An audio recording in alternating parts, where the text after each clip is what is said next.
Classique. 7h30, 9h, la matinale de Radio Classique avec Guillaume Durand.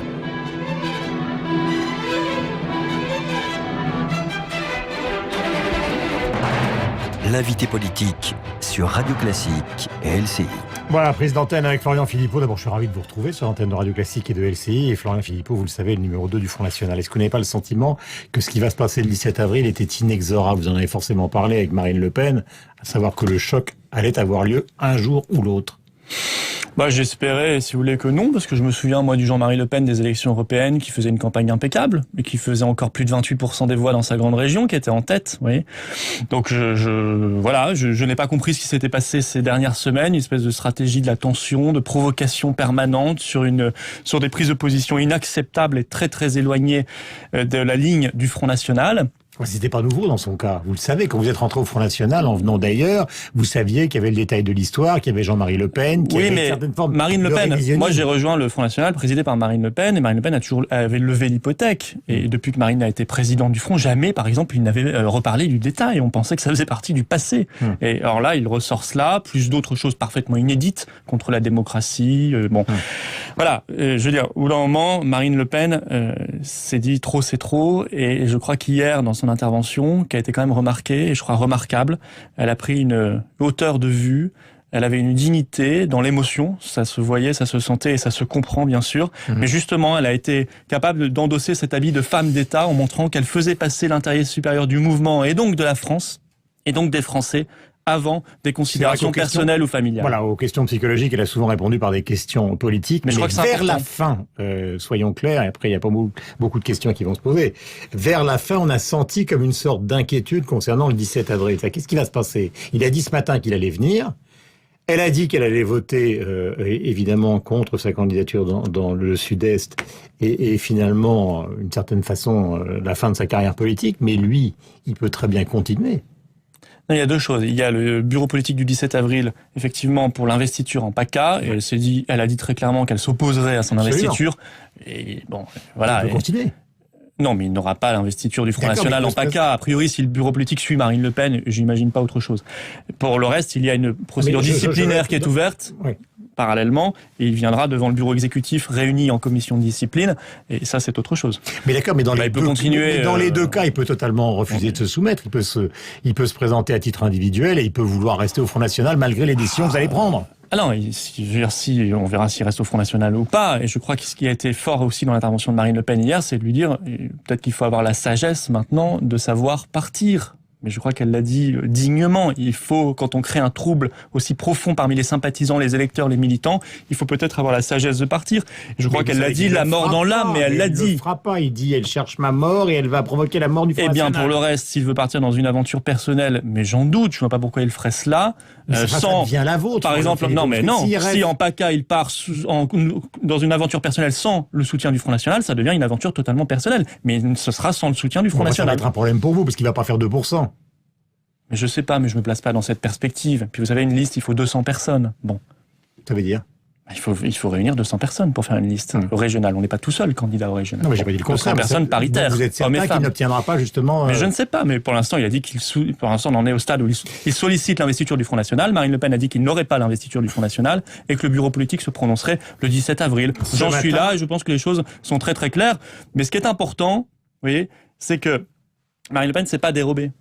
Hier, elle avait cette dignité, ce sens des responsabilités, cette hauteur de vue, en disant, vous savez, oui, ce que je vis, c'est pas facile, mais c'est infiniment moins difficile que ce que vivent les Français dans leur quotidien, qui cherchent du boulot, qui sont dans la pauvreté, qui sont dans l'insécurité, qui sont dans l'inquiétude pour leurs enfants et leurs petits-enfants.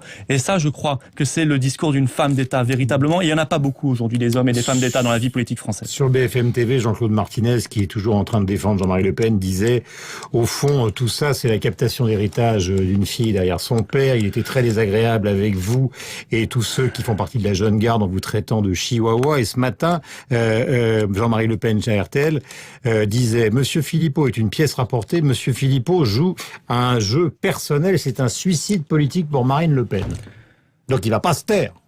Oui, Monsieur Martinez, je sais même pas qui c'est, donc je vais pas vous répondre.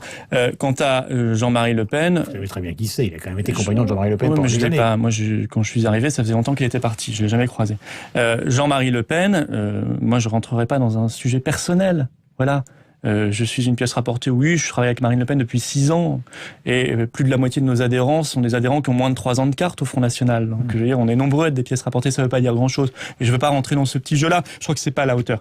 La hauteur, c'est une question politique. Nous sommes un mouvement politique qui veut rassembler les Français, qui est l'espérance pour des millions de nos compatriotes qui n'en peuvent plus du cul-de-sac de l'UMP et du PS, et qui veulent que nous arrivions au pouvoir pour changer les choses, redonner à la France sa liberté, sa souveraineté, son identité nationale, sa prospérité et sa sécurité. C'est ça l'enjeu. L'enjeu, il est éminemment politique, il n'est pas autre chose. Il est ni psychologique, ni personnel. D'accord, mais de l'autre côté, vous avez ceux qui, à l'extérieur, sont vos concurrents au niveau national, c'est-à-dire le Parti Socialiste. Et moi, si j'avais joué un jeu personnel, je me permets simplement de répondre à cela. J'ai fait HEC, j'ai fait l'ENA. Et je ne serais pas venu au Front National en 2009 quand il était à 5% dans les intentions de vote. On peut me traiter de tout, sauf d'opportuniste. Parce que les opportunistes, à la sortie de l'ENA, ils vont à l'UMP ou au Parti Socialiste, ou ils vont dans un cabinet ministériel. Vous croyez qu'on va sortir de cette crise, pour vous, de votre point de vue, vous venez d'expliquer tout à l'heure, c'est-à-dire sur le plan politique, d'une manière positive pour Marine Le Pen? Beaucoup le pensent, et d'autres considèrent que les problèmes commencent. Non, les problèmes étaient majeurs avant.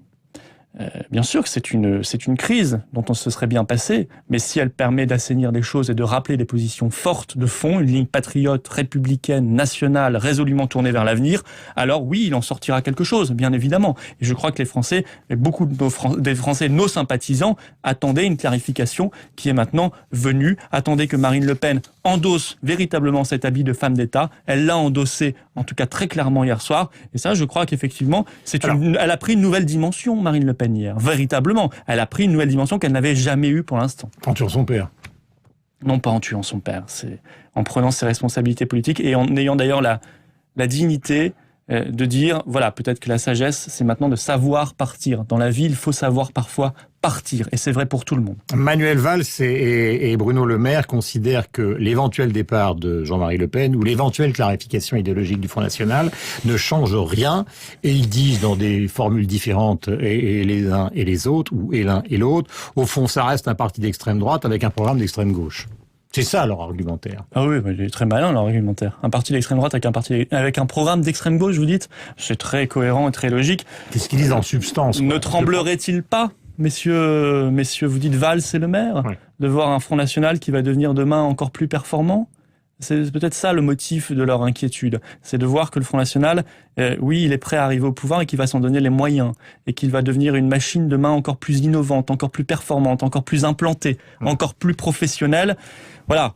Pour le reste, qu'ils s'occupent de leur formation politique, qu'ils s'occupent de leurs problèmes internes, et surtout pour Monsieur Valls, qui est quand même Premier ministre de la France, qu'il arrête de faire de la politique politicienne 2 secondes, et qu'il s'occupe un tout petit peu de ses affaires de Premier ministre, c'est-à-dire simplement 6 millions de chômeurs, le djihadisme, qui maintenant prend même possession pendant des heures durant de nos chaînes de télévision, la question de l'insécurité, la question de la pauvreté et des petites retraites, c'est à cela que devrait s'occuper Monsieur Valls, Premier ministre, et arrêter de faire de la politique politicienne, il ne fait plus que cela. Dans l'argumentaire de Bruno Le Maire, il y a il y a un certain nombre de choses que vous connaissez, l'aberration économique du programme, le SMIC augmenté, tout ça considère que ça va appauvrir les Français, que ça va appauvrir les économies des Français, et globalement mettre le pays dans une sorte de débâcle financière. Nous n'avons aucune leçon à recevoir de l'UMP en matière économique. Ce parti qui a augmenté la dette de 600 milliards d'euros sous le mandat de Nicolas Sarkozy, c'est un record, triste record de la Ve République.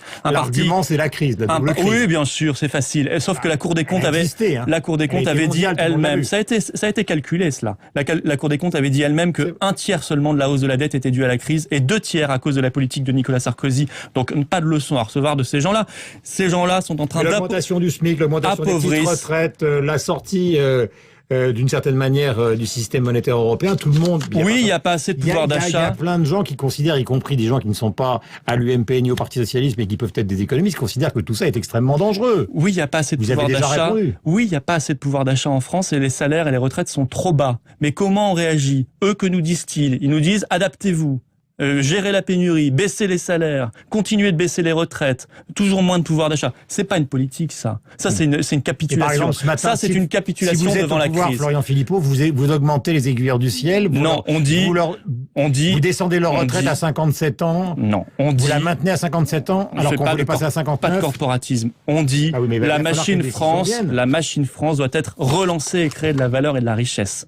Parce qu'il n'y a pas de redistribution s'il n'y a pas de création de valeur et de richesse. Ça veut dire quoi? Ça veut dire d'abord qu'on doit soutenir nos petits entrepreneurs. Le RSI, par exemple, c'est insupportable. Et je pense que le RSI doit être supprimé au bénéfice d'un système beaucoup plus soutenable et juste, qui fasse payer les très grosses entreprises. Mais ça, l'UMP est d'accord avec vous. Non, l'UMP a mis en place le RSI en 2008. Mais sous Nicolas Sarkozy, donc ils ne peuvent pas être d'accord. C'est eux qui sont à l'origine de ce travers. Tout à l'heure, on parlait de Le Maire, il est tout à fait... Ça veut dire donc soutenir nos petits entrepreneurs et nos petites entreprises. Ça veut dire aussi redonner des armes à la France dans la mondialisation. On ne crée pas de richesse si on a un pays qui se bat avec les mains attachées derrière le dos face aux autres. Ça veut dire quoi? C'est-à-dire qu'on n'a pas de frontières face à la concurrence déloyale. C'est-à-dire que nous, si nous sommes concurrencés déloyalement par des produits ou en matière agricole, et ce sera encore pire demain avec le traité transatlantique qu'ils sont en train de préparer, on ne peut pas se protéger, on ne peut pas réindustrialiser la France. Ça veut dire qu'on n'a pas de monnaie. C'est-à-dire qu'aujourd'hui, des pays comme la Suisse ou le Royaume-Uni peuvent jouer sur leur monnaie pour regagner de la compétitivité. Nous, on est bloqués par l'euro et donc l'austérité qui va avec. Ça veut dire qu'on peut pas faire de patriotisme économique. Par exemple, ça veut dire qu'on peut pas privilégier les entreprises les produits made in France dans les cantines scolaires. Ou dans les achats publics de l'État ou du collectif. On va pas refaire tout l'ensemble du programme économique fonctionnel. Mais c'est ça la vraie solution. Considère Monsieur le maire, Monsieur Valls, Monsieur Le Maire et tous les autres de l'UMPS blablatent. Ils blablatent, ils jouent sur les peurs, mais ils n'ont pas une proposition et une idée pour redresser la France, recréer un seul emploi dans notre pays et soutenir nos entreprises et la création de richesses. Alors moi, je veux bien qu'ils continuent de blablater, mais on les a vus à l'œuvre et ça n'a pas été brillant à l'œuvre, c'est le moins qu'on puisse dire. Florian Philippot était notre invité ce matin. Il est, vous le savez, le numéro 2 du Front National. Merci d'être venu sur l'antenne de Radio Classique. Nous étions aussi sur LCI, où nous allons retrouver nos camarades et Sophie Paulini sur l'antenne de Radio Classique. Bonne journée à vous. Bonne journée. Et si maintenant